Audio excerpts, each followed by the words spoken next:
I cannot burn!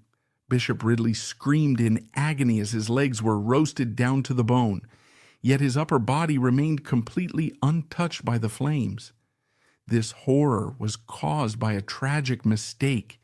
His brother-in-law had packed the wood too tightly around Ridley's feet, trying to help him die faster. Instead, he cut off the airflow, accidentally turning a standard execution into a slow, agonizing torture session.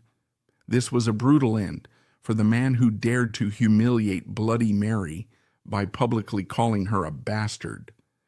Ridley had attacked the Queen's deepest insecurity, and she wanted him purged by fire. But fate had a crueler plan. Instead of a martyr's quick death, he was forced to endure a living hell, screaming for help while the fire refused to rise. Nicholas Ridley was not born into the soft, velvet-draped world of the southern English gentry. He was not a creature of the court, bred for whispering in corridors. He was born roughly around the year 1500 in South Tynedale, Northumberland. In the early 16th century, Northumberland was effectively a failed state. It was the debatable land, the rugged frontier between a hostile Scotland and a distant, indifferent England. This was the home of the Border Reivers, clans of riding families who recognized no authority but their own kin. For centuries, the Ridleys, the Armstrongs, the Charltons, and the Grahams had engaged in a perpetual cycle of cattle raiding, arson, kidnapping, and blood feuds. Unthank Hall, where Nicholas was born, was not a manor house in the traditional sense. It was a fortress. It was a vassal house, a fortified farmhouse with thick stone walls designed to be defended against a midnight siege. The ground floor was for the cattle to protect them from theft. The family lived above, pulling the ladder up at night. This geography is destiny. Nicholas Ridley came from a long line of knights and warriors. His uncle was a knight. His father was a man of the sword. The Ridleys were known for their hard riding and hard hitting. They were men who valued physical endurance, stoicism, and a certain grim humor in the face of death. It is crucial to understand this genetic inheritance. When we read of Ridley's intellectual brilliance later in life, we must remember that it was housed in the body of a borderer. He possessed a physical toughness that the soft scholars of Oxford and Cambridge simply did not have. He was raised in a culture where pain was a daily reality and where loyalty to one's clan was the highest virtue. As a second son, however, Nicholas was not destined to inherit the sword. He was destined for the church. This was the standard path for younger sons of the gentry. The eldest gets the land, the second gets the priesthood. But Nicholas was not sent to a local monastery to mumble prayers. His intellect was evident early on, a terrifyingly sharp memory, and a hunger for logic that outstripped his local tutors. His uncle, Dr. Robert Ridley, was a man of significant influence and a staunch conservative Catholic. He saw the potential in the boy. He plucked Nicholas from the mud and blood of Tynedale and sent him south to the glittering, dangerous world of Cambridge University. When Nicholas Ridley arrived at Pembroke Hall, Cambridge, around 1518, he walked into a world on the brink of a nervous breakdown. For centuries, the University of Cambridge had been the guardian of medieval scholasticism. This was a method of learning based on the intense study of approved texts, Aristotle, the Church Fathers, and the elaborate legalistic framework of canon law. It was a closed system. You didn't ask, "Is this true?" You asked, "How does this fit with what the Pope says?" But the winds were changing. A new intellectual movement, humanism, was sweeping up from Italy. Men like Erasmus were arguing for ad fontes, to the sources. They argued that to understand God, you shouldn't read a commentary written by a monk in 1200. You should learn Greek and Hebrew and read the Bible in its original language. Ridley took to this new learning like a starving man to a feast. He was a linguistic prodigy. He mastered Latin, then Greek. He would later be known to wander the orchards of Pembroke Hall, memorizing the epistles of St. Paul in the original Greek until he could recite them backward and forward. This act of memorization was not just a parlor trick. It was a spiritual transformation. As he internalized the actual words of the apostles, he began to notice the vast yawning chasm between the Church of the New Testament and the Church of 1520s England. In the Bible, he saw humble fishermen and communal meals. In England, he saw a church of immense wealth, political power, and complex rituals that, to his logical mind, seemed to have no basis in the text. However, Ridley was not a revolutionary, not yet. He was a cautious man. Unlike some of his contemporaries, who were hot-headed radicals, Ridley was a lawyer at heart. He needed proof. He needed to be sure. Throughout the 1520s, he remained a dutiful son of the church, even ordained as a priest. He went to the Sorbonne in Paris to continue his studies. But while he was in Paris, something happened in Germany that would shatter the world. A monk named Martin Luther had not just questioned the church, he had set fire to it. By the late 1520s, Cambridge had become the entry point for the Lutheran heresy. The port of King's Lynn was nearby, and merchants were smuggling in barrels of forbidden books hidden under layers of grain and cloth. There was a tavern in Cambridge called the White Horse Inn. It was a nondescript place, but it had a back door that allowed scholars to enter unseen from the colleges. It became known as Little Germany. It was here that the future architects of the English Reformation gathered to drink ale and whisper treason. Thomas Bilney, Robert Barnes, Hugh Latimer, these were men who were drunk on the idea of sola fide, justification by faith alone. Ridley was drawn to this circle, but he stood slightly apart. He was the skeptic in the room. He listened to their arguments, dismantled them, and forced them to rebuild them stronger. He was sharpening his mind against the whetstone of their passion. It was here he met Hugh Latimer. Latimer was Ridley's opposite. Where Ridley was cool, academic, and precise, Latimer was earthy, emotional, and fiery. Latimer was a preacher of the people. Ridley was a theologian of the book. They formed a partnership that would last until the moment they died at each other's feet. The question that haunted Ridley was the Eucharist, the Mass. The Catholic Church taught transubstantiation, the belief that when the priest blesses the bread and wine, its substance miraculously changes into the actual physical flesh and blood of Jesus Christ, even though it still looks and tastes like bread and wine. To deny this was the supreme heresy. It was to deny Christ's presence. Ridley, with his obsession for logic and his knowledge of Greek, began to struggle with this. He read a banned book by a 9th century monk named Ratramnus. Ratramnus argued that the presence was spiritual, not physical. For Ridley, this was the key. It reconciled his faith with his reason. Christ was present, yes, like the sun is present in a room through its light and warmth, without the sun actually crashing through the window. It was a real presence, but a spiritual one. This sounds like a minor theological technicality to modern ears. In the 16th century, it was the difference between being a saint and being a heap of ash. While Ridley was wrestling with Greek verbs in Cambridge, King Henry VIII was wrestling with his conscience and his libido in London. Henry needed a son. His wife, Catherine of Aragon, had failed to give him one. He wanted to marry Anne Boleyn. The Pope refused to annul his marriage. We all know the story. Henry broke with Rome. He declared himself the supreme head of the Church of England. But we must be careful here. Henry VIII was not a Protestant.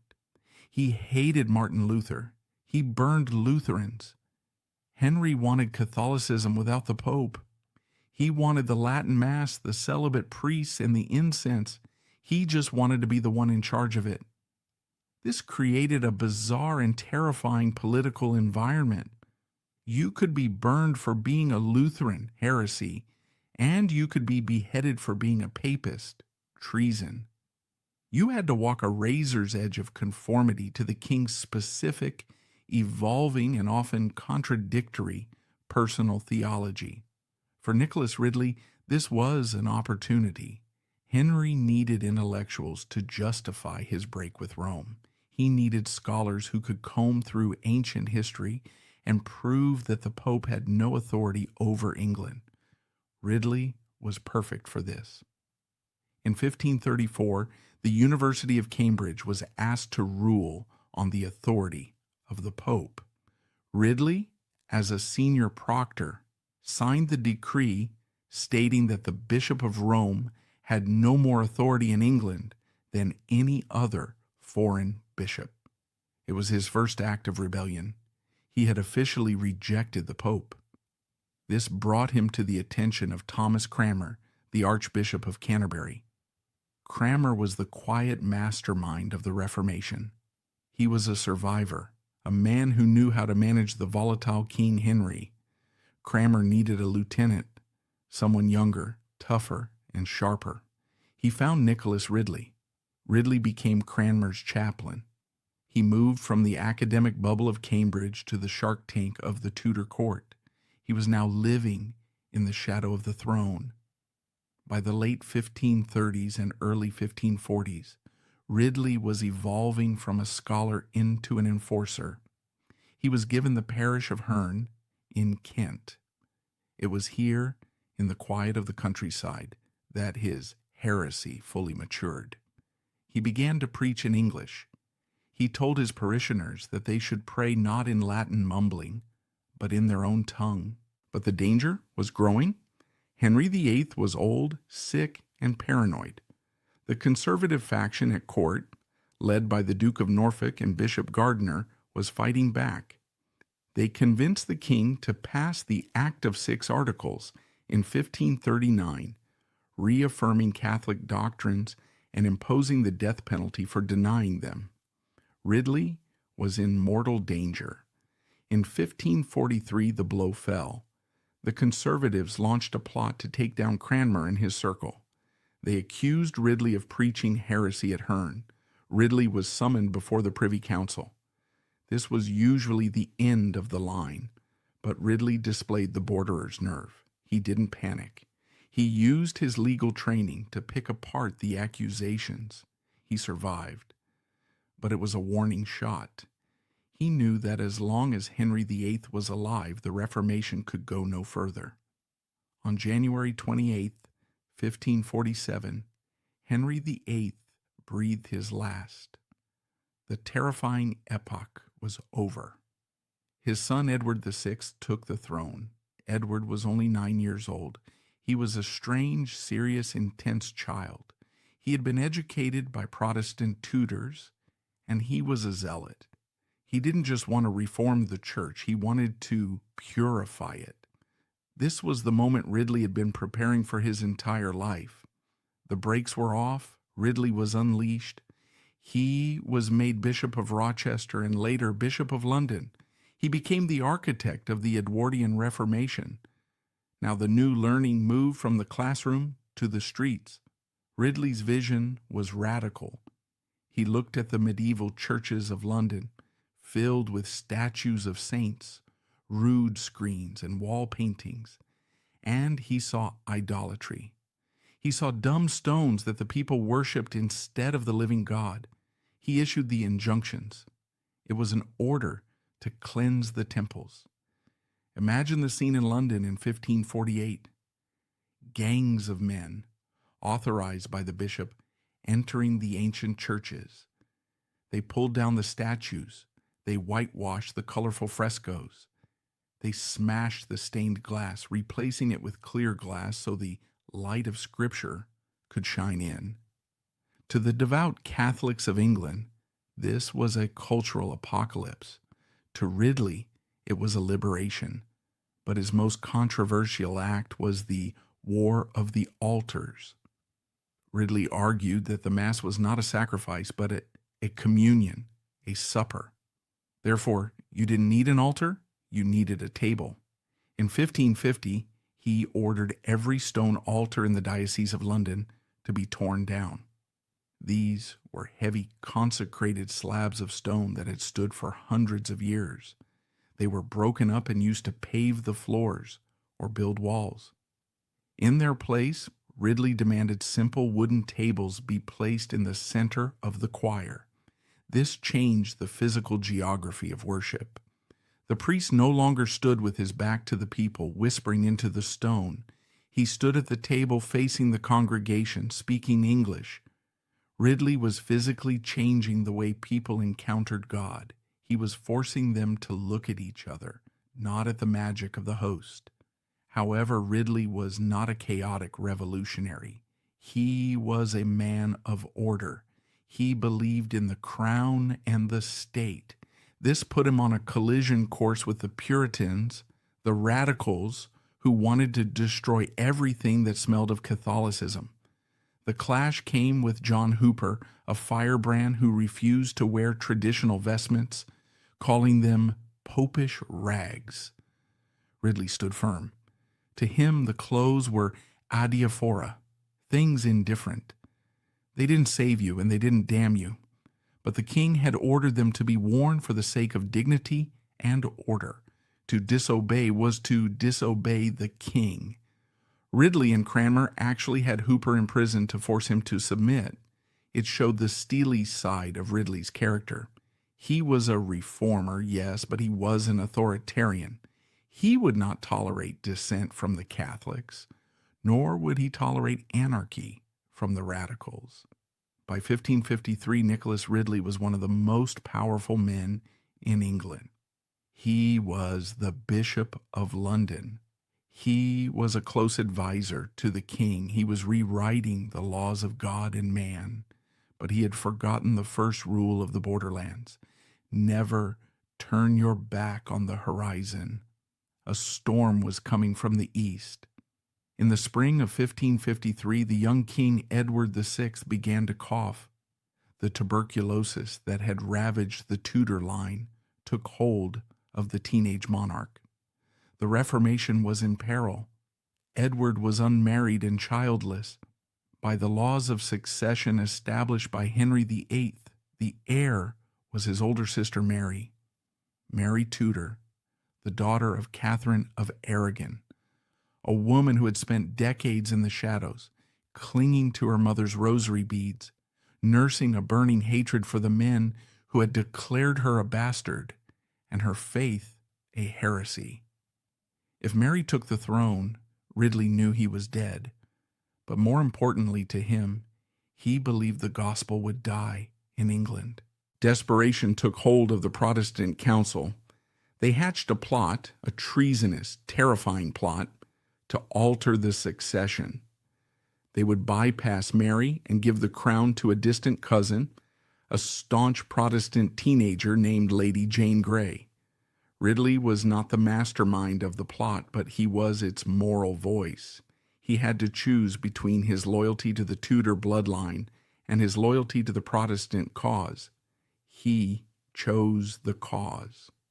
On a warm Sunday in July 1553, the fate of the Reformation hung in the balance. With King Edward dead and the city in a panic, Nicholas Ridley stepped into the pulpit at Paul's Cross. A sea of anxious faces looked up at him. Ridley took a breath, looking out at the city he had tried to purify. He knew the risks. He knew the stakes. And in that moment, he decided to throw the dice. His voice rang out across the square, delivering the most dangerous sermon of his life. He did not preach peace. He preached war. He declared that Mary and her sister Elizabeth were illegitimate.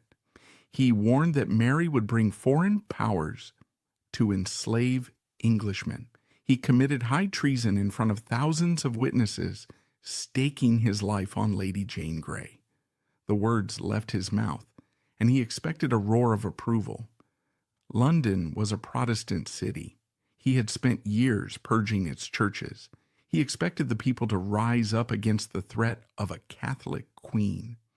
Instead, as the echo of his voice faded into the humid London air, he was met with a terrifying sound: silence. The crowd dispersed in a sullen, anxious quiet. The gamble was over before the dice had even stopped rolling. Ridley realized too late that he had mistaken the silence of the crowd for agreement, when in fact it was the silence of fear. As the sun set on that Sunday, the shadow of the axe was already lengthening toward him. Ridley had gambled everything on the Duke of Northumberland's power play, and within hours he knew he had lost. The reports began to filter in. Mary was not hiding in fear. She was riding. She was gathering an army in East Anglia, and the nobility of England, Catholic and Protestant alike, were flocking to her banner. They were choosing legitimacy over theology. The 9 days' wonder was collapsing, and Nicholas Ridley, the Bishop of London, was standing alone on the wrong side of history. Panic gripped the council. The Duke of Northumberland marched out with an army to intercept Mary, but his men deserted in droves. The councillors in London, realizing the wind had changed, frantically flipped their allegiance. They declared Mary the rightful queen. Ridley was left exposed. He had a choice: run or beg. A lesser man might have fled to the continent, joining the exiles in Geneva or Frankfurt. Ridley did not run. Perhaps it was his borderer's pride, or perhaps it was a naive belief in the power of his own eloquence. He decided to ride to Framlingham Castle in Suffolk, where Mary was holding court, to throw himself at her feet. He rode hard, covering the distance in days. He arrived at the Queen's camp not as a fugitive, but as a bishop, wearing his vestments. He hoped to appeal to her as a subject to his sovereign. It was a fatal miscalculation. Mary did not see a bishop. She saw the man who had called her a bastard in the public square. She saw the man who had destroyed the altar she held sacred. He was not even granted an audience. He was arrested on the spot. His horses were seized. His vestments were stripped. He was heavily guarded and sent back to London, not as a prelate, but as a traitor. The journey back was a humiliation. He was paraded through the streets on a lame horse. The same crowds that had listened to his sermons now jeered him. He was taken to the Tower of London. The heavy portcullis of Traitor's Gate slammed shut behind him. The Tower of London in 1553 was a crowded, chaotic place. Mary's government was rounding up the ringleaders of the Jane Grey coup. The prisons were overflowing. In a twist of irony that only history could script, Ridley was initially placed in the Garden Tower, now the Bloody Tower. Because space was so tight, the jailers forced the bitterest enemies to share cells. Ridley found himself locked in with the very men he had displaced: Stephen Gardiner, the Bishop of Winchester, and Edmund Bonner, the former Bishop of London, whom Ridley had replaced. These were the titans of the conservative faction. Gardiner and Bonner were fierce Catholics who had suffered under Edward VI. Now they were on the rise, and Ridley was the prisoner. We can only imagine the conversations in that cramped stone room. Gardiner, the wily politician, likely gloated over the turn of the wheel. Bonner, a man known for his physical brutality and hatred of heresy, must have looked at Ridley with predatory eyes. Yet Ridley remained intellectually combative. Even in prison, he refused to concede. He invited his fellow prisoners to debate the Eucharist. He treated the tower like a university common room. But the dynamic soon changed. After the rebellion of Thomas Wyatt in early 1554, a failed Protestant uprising that sealed the fate of Lady Jane Grey, the tower was cleared of political prisoners. to make room for the rebels. Ridley was moved to the Devereux Tower. There, he was reunited with his true brothers in arms, Hugh Latimer, the old preacher, and Thomas Cranmer, the Archbishop of Canterbury. John Bradford, a young and fiery preacher, who was like a son to Ridley, was also there. For a few months, this cell became the holiest place in England for Protestants. They spent their days reading the New Testament aloud. They prayed together. They fortified each other for the death they knew was coming. Ridley wrote later of this time, "We were never so merry nor so joyful as when we were in the tower together." It was here that they solidified their defense. They knew they would be tried not for treason, which was a political crime, but for heresy, a religious crime. Mary didn't just want to kill them, she wanted to discredit them. She wanted to prove they were wrong. In March 1554, the government decided to move the Oxford martyrs, Ridley, Latimer, and Cranmer, out of London. The capital was too volatile. The people loved Latimer too much. They were transferred to Oxford. They were housed in the Bocardo prison, a filthy jail located over the north gate of the city. It was a place for debtors and drunks. The conditions were wretched. They were separated. Ridley, however, was allowed to remain in the custody of the mayor of Oxford, a man named Edmund Irish. This was a house arrest, but strictly controlled. The Irish family were staunch Catholics. Mrs. Irish, the mayor's wife, was a formidable woman who hated Ridley's heresy. She would frequently berate him at the dinner table. Ridley, with his characteristic patience and charm, would gently debate her. He never lost his temper. He treated her with the courtesy of a knight, even as she wished him dead. Over time, something shifted. The heretic became a human being to them. He was kind. He was brilliant. He was devout. Slowly, Mrs. Irish began to soften. This domestic drama, the softening of the jailer's heart, played out against the backdrop of a national tragedy. In April 1554, the stage was set for the intellectual showdown. The Queen's theologians arrived in Oxford. They were the finest minds of Cambridge and Oxford, led by Dr. Hugh Weston. Their goal was to hold a disputation, a formal academic debate. They wanted to humiliate the reformers publicly, to force them to admit that their theology was nonsense. Ridley was brought to the Divinity School. It is a magnificent building with a vaulted stone ceiling that still stands today. The room was packed. The students hung from the rafters. The atmosphere was not one of academic inquiry. It was a blood sport. Ridley stood alone at a desk in the center of the room.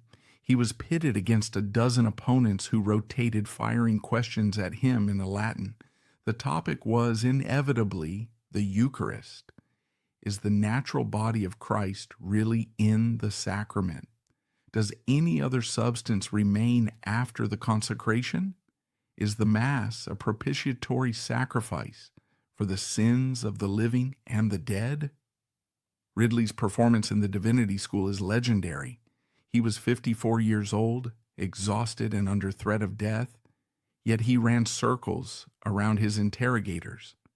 When they quoted St. Augustine to prove the real presence, Ridley quoted Augustine back to prove it was figurative.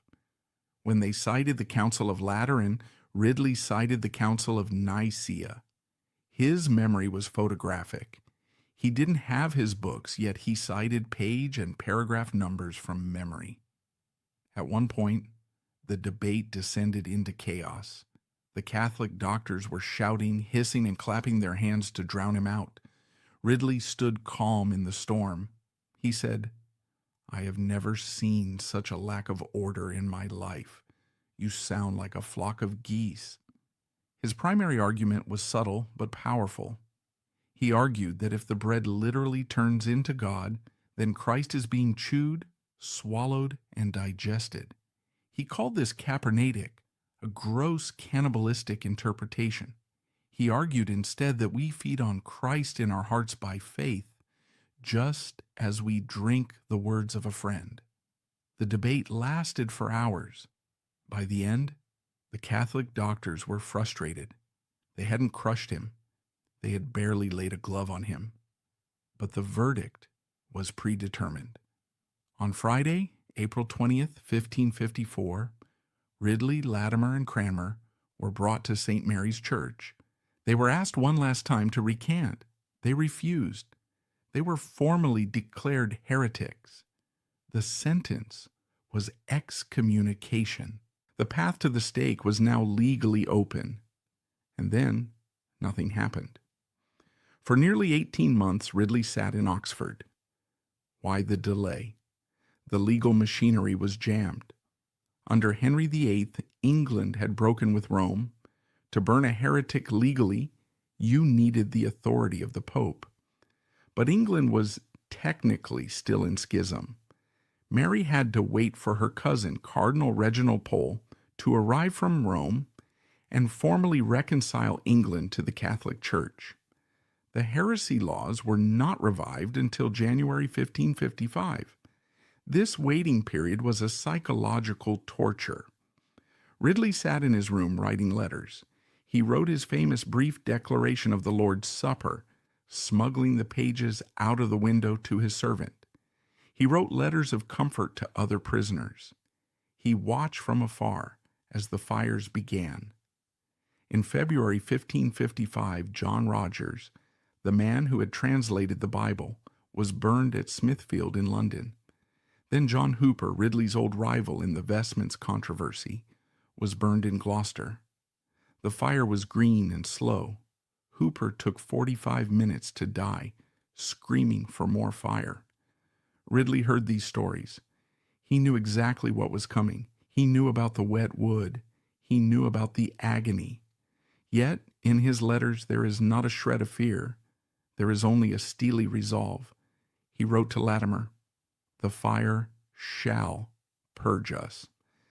In September 1555, the end finally approached. The Pope had given the green light.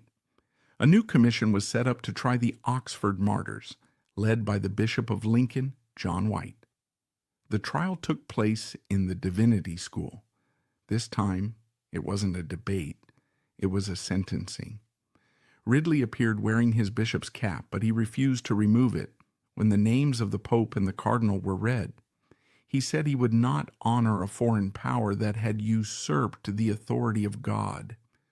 Bishop White ordered a beadle to snatch the cap from Ridley's head. The trial was a formality. They read his own words from the disputation back to him. "Did you say the Mass is a blasphemy?" "I did." "Did you say the Pope is the Antichrist?" "I did." Ridley tried to argue his case one last time, but Bishop White cut him off. "Master Ridley, if you will not be a member of the church, you must be cut off." On October 1st, 1555, he was condemned, but before he could be handed over to the secular arm, the sheriff, for execution, he had to be degraded. The ceremony of degradation is a chilling ritual.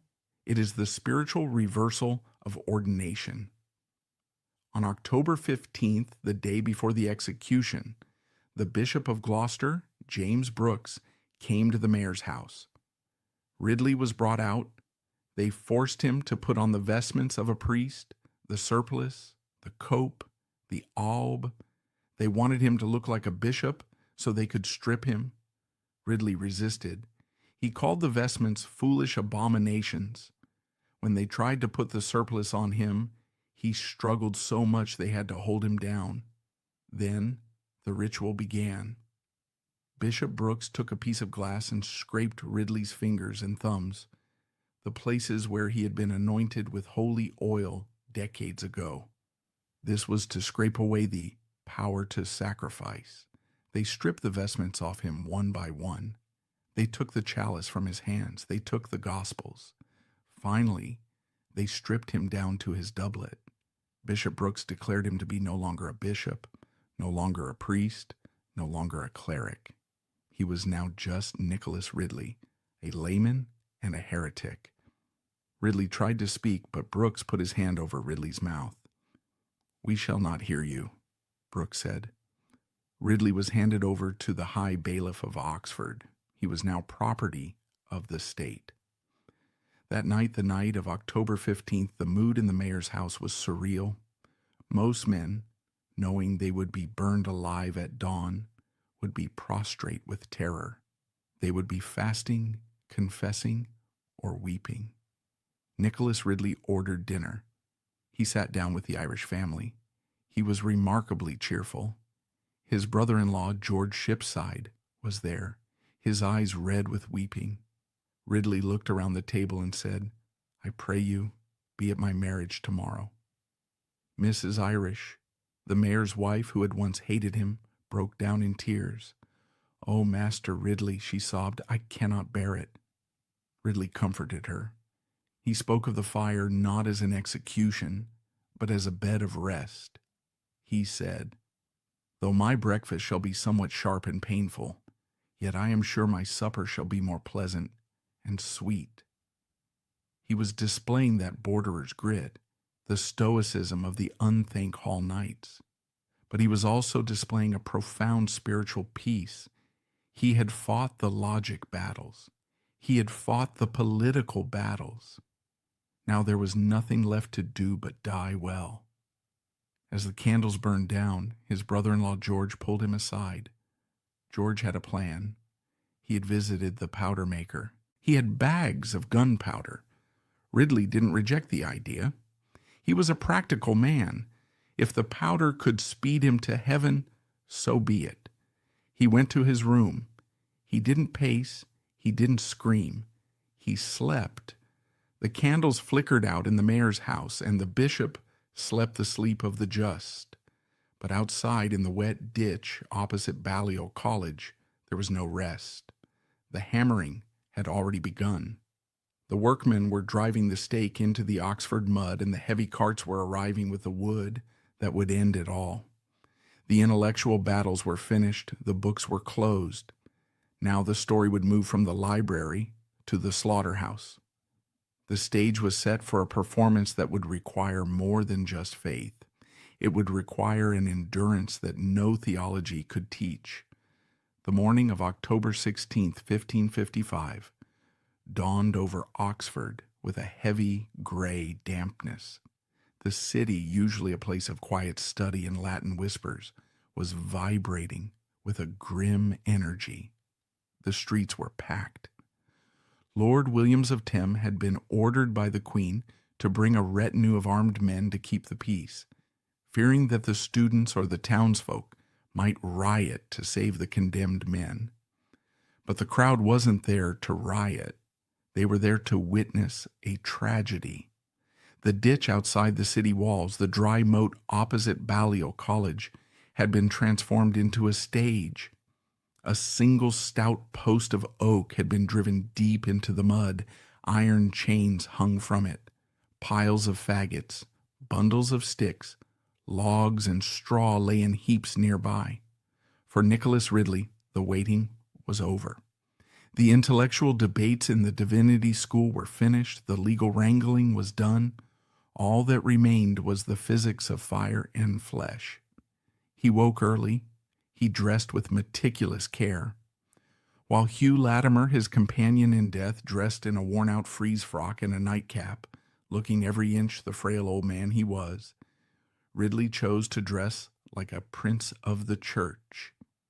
He put on a black gown furred with velvet, a tippet of velvet furred with sables, and a velvet nightcap. He walked to his death not as a criminal, but as a bishop going to a synod. It was a final act of defiance. They had stripped him of his office in the degradation ceremony, scraping his fingers and pulling off his vestments. But they could not strip him of his dignity. He would die in velvet. The procession began. Ridley walked between the mayor, Edmund Irish, and an older man. As he passed the Bocardo prison, he looked up. He knew Thomas Cranmer, the Archbishop of Canterbury, was being held there. Ridley hoped to catch his eye, to wave a final farewell to the man who had been his mentor and friend. But Cranmer was reportedly busy debating with a Spanish friar, or perhaps he couldn't bring himself to look. Ridley saw no face at the window. He sighed and walked on. Ahead of him, stumbling slightly, was Hugh Latimer. The old man was moving as fast as his age allowed. Ridley ran forward to catch him. He embraced Latimer and kissed his cheek. "Be of good heart, brother," Ridley said, his voice loud enough for the guards to hear. "God will either assuage the fury of the flame or else strengthen us to abide it." They reached the stake. Ridley walked up to it, knelt in the mud, and kissed the wood. It was a gesture of supreme submission, not to the Queen, but to the will of God. He then stood and raised his hands to heaven. Before the fire could be lit, there was one final ritual, the sermon. It was customary for a Catholic theologian to preach at the execution, explaining to the crowd why these men had to die. The task fell to Dr. Richard Smith, the Vice-Chancellor of Oxford University. He chose a text from St. Paul's letter to the Corinthians. "Though I give my body to be burned, and have not charity, it profiteth me nothing." It was a cruel choice. Smith argued for 15 minutes that Ridley and Latimer were dying not as martyrs, but as desperate men possessed by the devil. He told the crowd that their bravery was nothing but stubborn pride. He compared them to Judas Iscariot. Ridley listened intently. He was a debater to the end. He was mentally composing his rebuttal. When Smith finished, Ridley knelt before the Royal Vice-Chancellor, Lord Williams. "I beseech you, my lord," Ridley said, "even for Christ's sake, that I may speak but 2 or 3 words. Lord Williams looked at him with pity, but shaking his head. The orders from Queen Mary were strict. No speeches. Heretics were known to be persuasive. "Master Ridley," Williams said, "if you will revoke your erroneous opinions, you shall not only have liberty so to do, but also the benefit of a subject, that is, have your life." "Not otherwise?" Ridley asked. "No," Williams said. "Well then," Ridley replied, standing tall, "I commit our cause to Almighty God, which shall indifferently judge all." The bailiffs stepped forward. They clamped their hands over his mouth to ensure silence. The debate was over. Ridley then began to undress. He took off his velvet gown and his tippet and gave them to his brother-in-law George Shipside, who was weeping openly. Then a strange and heartbreaking scene unfolded. Ridley began to empty his pockets. He had brought small gifts to give away. He gave a new groat, a silver coin, to a gentleman standing nearby. He gave away some nutmegs, a luxury spice he chewed for his digestion. He gave away pieces of ginger, his dial, a pocket sundial, and other small trinkets. The crowd surged forward. These were not ghouls seeking souvenirs of a dead man. They were believers seeking relics of a saint. People wept as they received a nutmeg or a handkerchief. It was a scene of profound intimacy in the midst of a public execution. Finally, he was stripped down to his shirt. He stood at the stake. The smith brought the iron chain. It was wrapped around the waist of both Ridley and Latimer, binding them back to the post. "Good fellow," Ridley said to the smith as he hammered the staple in. "Knock it in hard, for the flesh will have its course." He knew his biology. He knew that when the fire touched him, his muscles would spasm and contract. He wanted to be sure he wouldn't fall out of the fire. He wanted to face it standing up. Then came the moment of grim mercy. George Shipside stepped forward. He was trembling. In his hands he held 2 bags of gunpowder. He tied the bag around Nicholas's neck. "What is it?" Ridley asked quietly. "Gunpowder," George whispered. Ridley's face lit up. "I will take it to be sent of God," he said. "And have you any for my brother?" "Yea, sir, that I have," George said. "Then give it unto him betime," Ridley urged, "lest ye come too late." George hurried to the other side of the stake and tied the second bag around Latimer's neck. It was a desperate gamble. If the powder ignited quickly, the explosion would destroy the brain or stop the heart, ending the suffering in seconds. If it didn't, well, George tried not to think about that. The executioner arrived with a faggot of kindling, already blazing.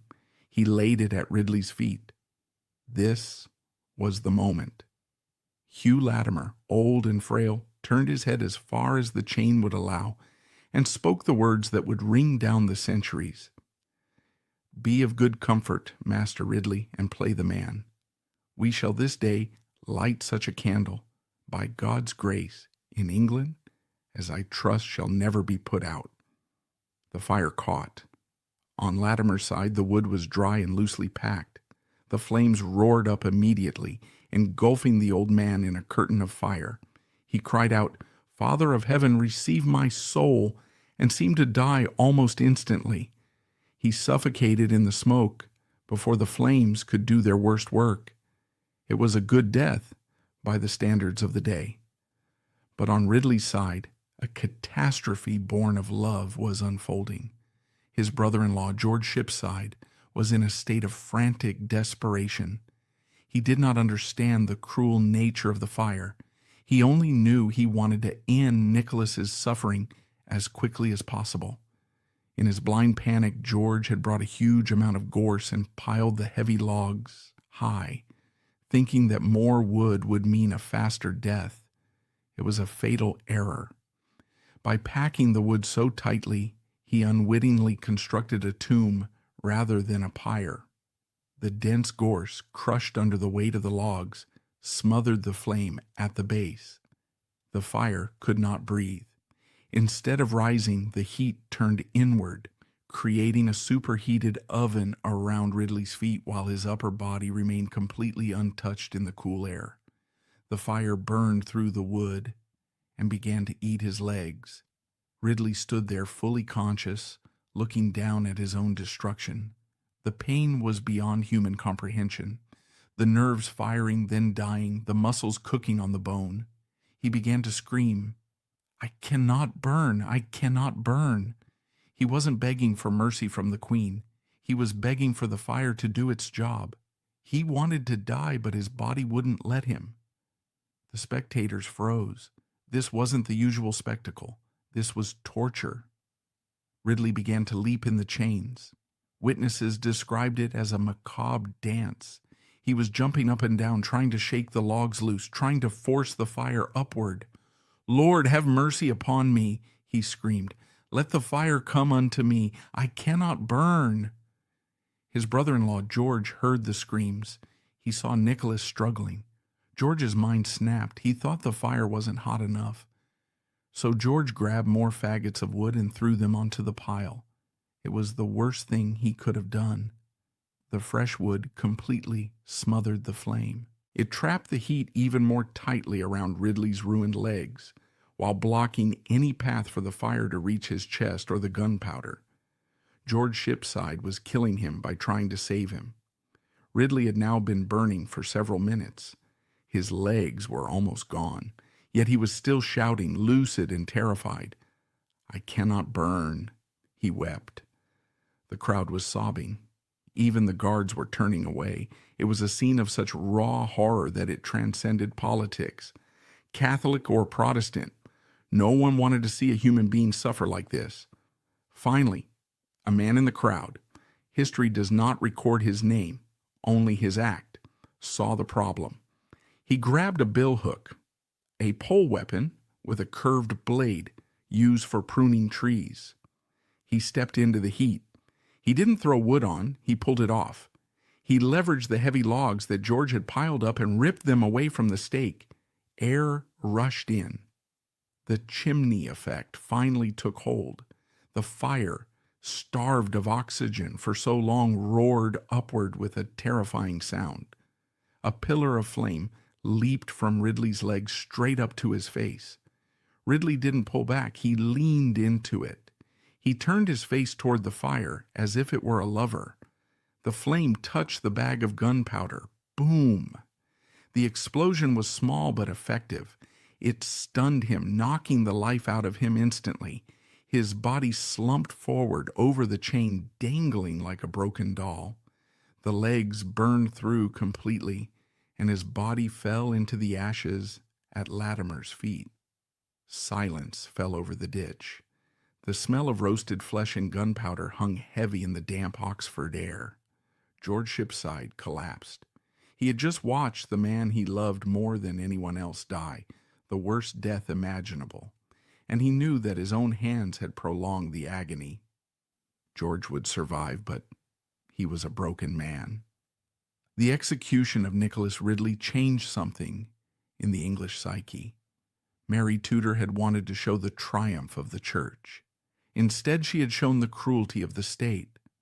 The fire finally burned itself out, leaving only ash and the smell of charred velvet hanging in the damp Oxford air.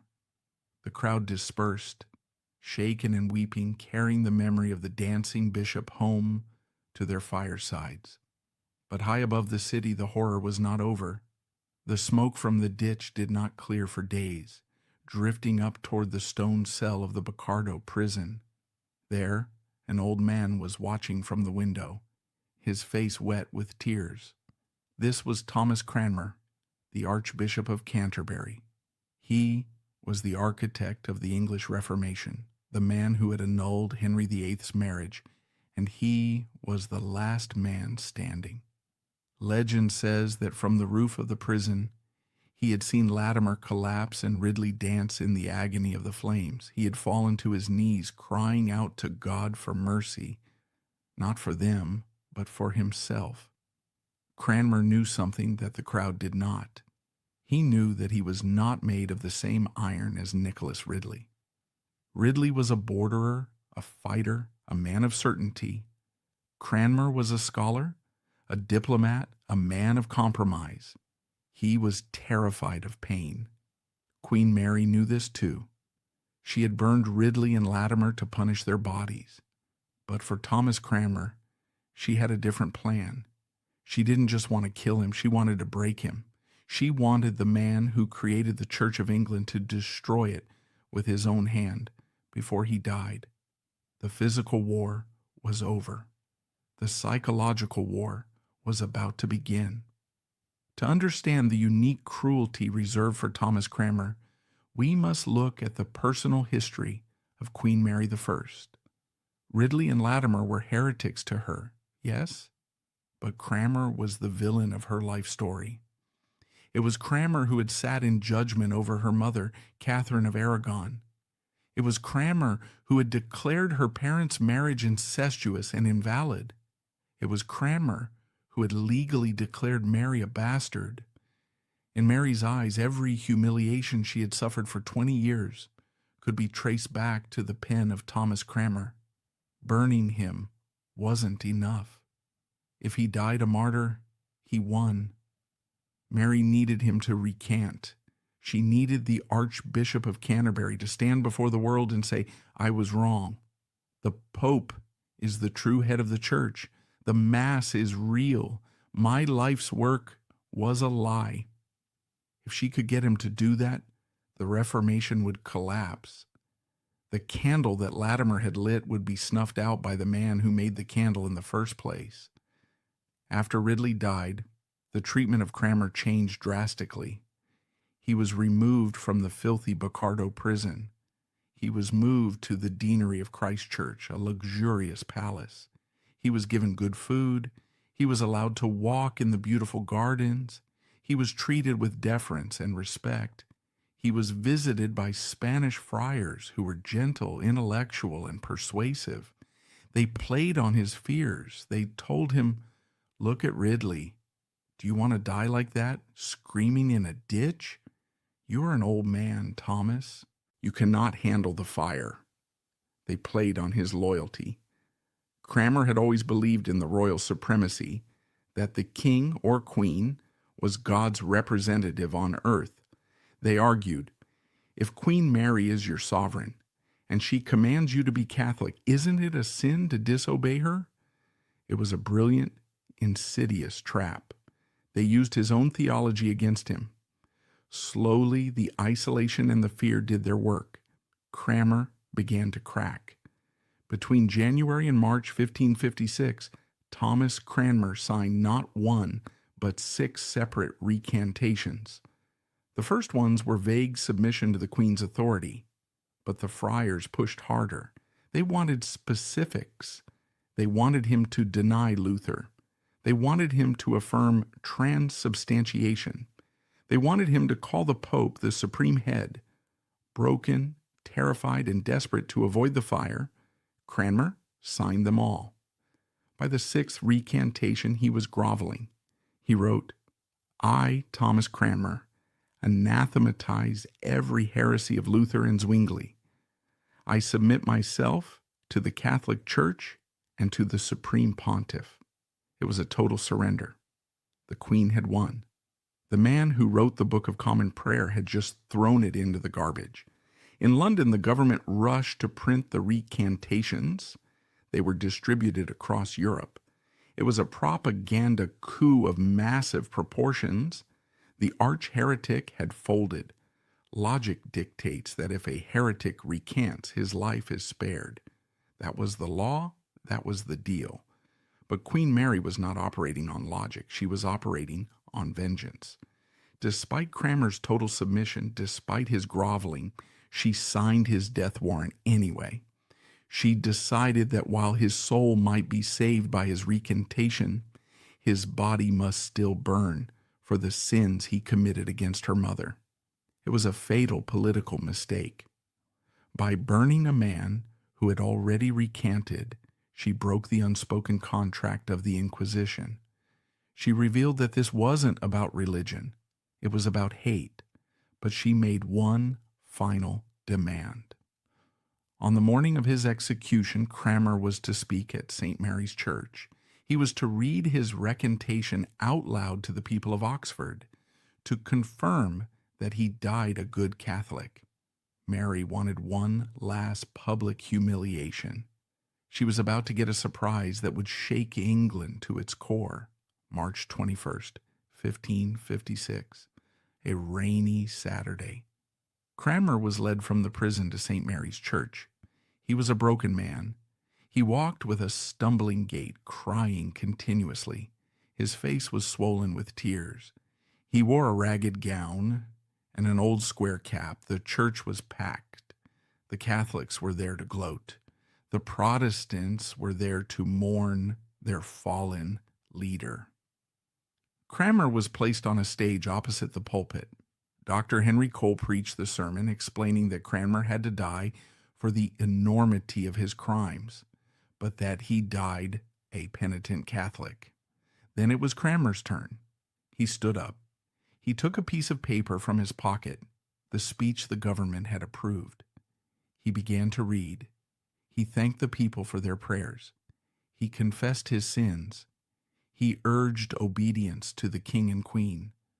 Whatever the friars expected, it was going according to script. But then Cranmer stopped reading. He looked up at the ceiling. His voice, previously weak and wavering, suddenly became strong.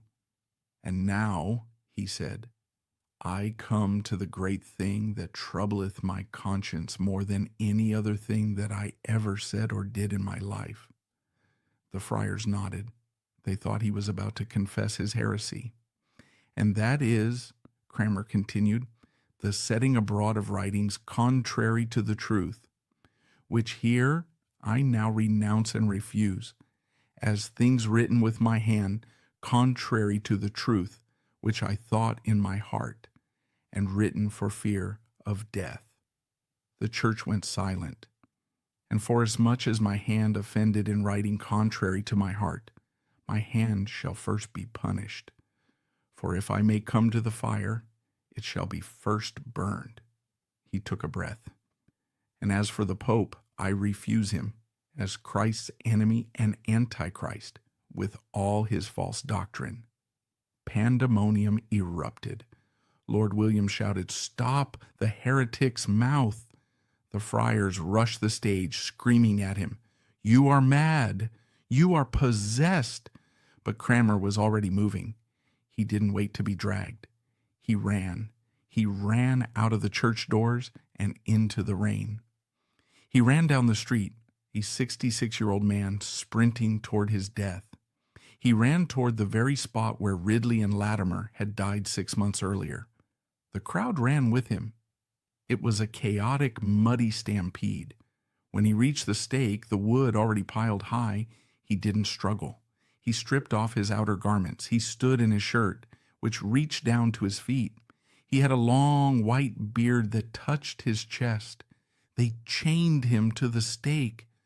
The fire was lit. Cranmer did not scream. He did not dance like Ridley. He did something even more terrifying. As the flames leaped up, Thomas Cranmer thrust his right hand, the hand that had signed the recantations, directly into the heart of the fire. He held it there. He watched it burn. He didn't flinch. He spoke loud and clear over the roar of the fire. "This hand hath offended, this unworthy right hand." He held it in the flame until it was burned to a stump, before the fire even touched his body. Then the flames rose around him. He looked up to heaven, said, "Lord Jesus, receive my spirit," and died. If Ridley's death was a tragedy of incompetence, Cranmer's death was a tragedy of defiance. Mary had overplayed her hand. She had forced a weak man into a corner, and in doing so, she had given him the courage of a lion. By burning his hand first, Cranmer had created a symbol more powerful than any book. He had turned his moment of weakness into a moment of supreme strength. Queen Mary's reign began to disintegrate. She was plagued by phantom pregnancies. Twice she believed she was carrying a child, her belly swelling, only for the months to pass with no baby. The people whispered that God was punishing her for the fires. In 1558, England lost Calais, its last possession in France. Mary famously said, "When I am dead and open, you shall find Calais lying in my heart." But it wasn't Calais that killed her. It was the smoke of Smithfield, of Gloucester, and of Oxford. She had burned nearly 300 people in less than 4 years. She had turned England into a graveyard. On November 17th, 1558, Queen Mary died. She was only 42. Her half-sister Elizabeth, the daughter of Anne Boleyn, ascended the throne. With Cranmer's death, Mary's victory turned to ash. She had burned the bodies of the martyrs, but she had inadvertently cemented their cause. The story of Ridley's agony and Cranmer's defiant hand was immortalized by John Foxe in his Book of Martyrs, becoming a bestseller that sat alongside the Bible in every English church. When Elizabeth I ascended the throne, she built a church that balanced the theology of these martyrs with the order of the monarchy. Today, the Martyrs' Memorial in Oxford stands as a testament to that terrible October.